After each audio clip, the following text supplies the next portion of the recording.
Hi friends, welcome to my channel. ಹೇಗಿದ್ದೀರಾ ಎಲ್ಲರೂ? ನಾನು ಇವತ್ತು ನಿಮಗೆ ಕರಿಬೇವಿನ ಎಲೆಯ ಚಟ್ನಿ ಪುಡಿ ಹೇಗೆ ಮಾಡುವುದೆಂದು ತೋರಿಸಿಕೊಡುತ್ತೇನೆ. ಒಂದು 10 ಕುಮಟೆ ಮೆಣಸು ಇಟ್ಟುಕೊಂಡಿದ್ದೇನೆ. ನಿಮಗೆ ಜಾಸ್ತಿ ಖಾರ ಬೇಕಾದರೆ ಸ್ವಲ್ಪ ಒಂದು 3-4 ಜಾಸ್ತಿ ಹಾಕಿಕೊಳ್ಳಿ. ಅರ್ಧ ಬೌಲ್ ಒಣಗಿದ ಕೊಬ್ಬರಿ, ಒಣ ಕೊಬ್ಬರಿ ಅಂದರೆ ಗೋಟು ಕೊಬ್ಬರಿ ಅಂತ ಹೇಳ್ತಾರಲ್ಲ ಅದು. ಹಸಿ ಕೊಬ್ಬರಿ ಹಾಕ್ಕೊಳ್ಬಾರ್ದು, ಗೋಟು ಕೊಬ್ಬರಿಯೇ ಹಾಕ್ಕೊಳ್ಬೇಕು. ಮತ್ತು 3/4 ಬೌಲ್ ಕರಿಬೇವಿನ ಎಲೆ, 3/4 ಬೌಲ್ ತೊಗರಿಬೇಳೆ, ಒಂದು 50 ಗ್ರಾಮಿಗಿಂತ ಸ್ವಲ್ಪ ಜಾಸ್ತಿ, ಇಷ್ಟು ಉಪ್ಪು, ಅಷ್ಟು ದೊಡ್ಡದು ಬೆಲ್ಲ, ಇಷ್ಟು ಹುಣಸೆಹಣ್ಣನ್ನು ಸಹ ಹುರಿದುಕೊಳ್ಳಬೇಕು. ಅದೆಲ್ಲ ಹುರಿಯುವಾಗ ಇದನ್ನು ಸಹ ಹುರಿದುಕೊಳ್ಳಬೇಕು. ಕಡಲೆಬೇಳೆ 1 ಚಮಚ, ಈ ಚಮಚದಲ್ಲಿ ಒಂದು ಸ್ವಲ್ಪ ಅರಿಶಿನ, ಮತ್ತು ಒಗ್ಗರಣೆಗೆ ಇಂಗು ಮತ್ತು ಸಾಸಿವೆ. ಈಗ ಎಲ್ಲವನ್ನು ಹುರಿದುಕೊಂಡು ಬರುವ. ಈಗ 2 ಚಮಚ ಎಣ್ಣೆ ಹಾಕಿಕೊಳ್ಳುತ್ತೇನೆ. ನೀವು ನಿಮಗೆ ಬೇಕಾದ ಎಣ್ಣೆ ಹಾಕಿಕೊಳ್ಳಿ. ಹುಣಸೆಹಣ್ಣನ್ನು ಹುರಿದುಕೊಳ್ಳುವ. ಇದು ತುಂಬ ದಿವಸ ಇರಬೇಕಾದರೆ ಎಲ್ಲ ಸಾಮಗ್ರಿಗಳನ್ನು ನಾವು ಹುರಿದುಕೊಳ್ಳಬೇಕು.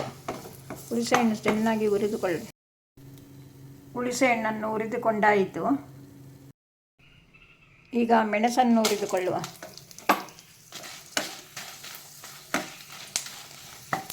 ನಾನು ಒಂದು 10-12 ಹಾಕಿಕೊಂಡಿದ್ದೇನೆ. ನೀವು ಬೇಕಾದರೆ ಗಿಡ್ಡ ಮೆಣಸು ಸೇರಿಸಿಕೊಳ್ಳಬಹುದು ಖಾರ ಬೇಕಾದರೆ. ತೊಗರಿಬೇಳೆ, ಕಡಲೆಬೇಳೆ,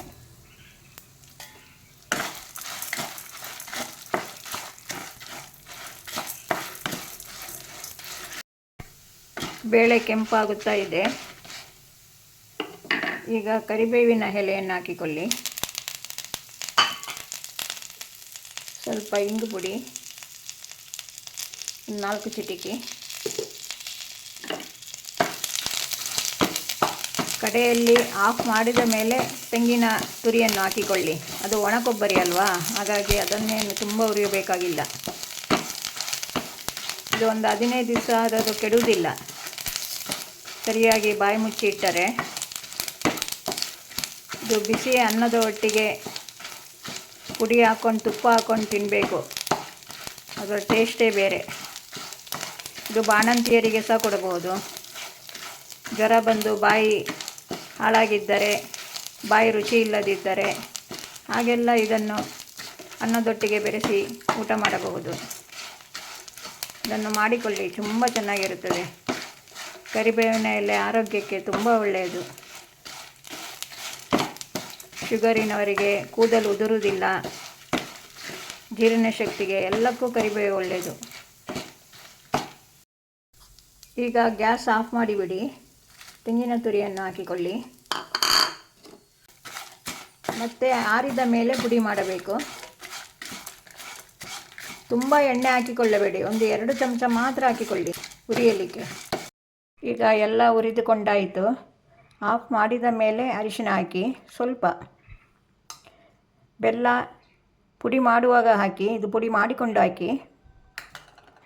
ಉಪ್ಪು ಸಹ ಇದಕ್ಕೆ ಹುರಿಯುವಾಗ ಹಾಕಿಕೊಳ್ಳಬೇಡಿ. ಕರಿಬೇವಿನ ಚಟ್ನಿ ಪುಡಿ ಮಿಕ್ಸಿಗೆ ಹಾಕಿ ಪುಡಿ ಮಾಡಿಕೊಂಡಾಗಿದೆ.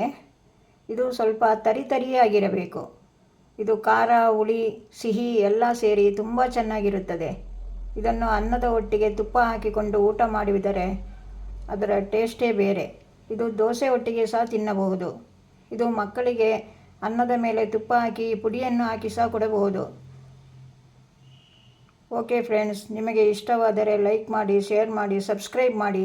ಇನ್ನೊಂದು ವಿಡಿಯೋದಲ್ಲಿ ಸಿಗುತ್ತೇನೆ. ಬಾಯ್.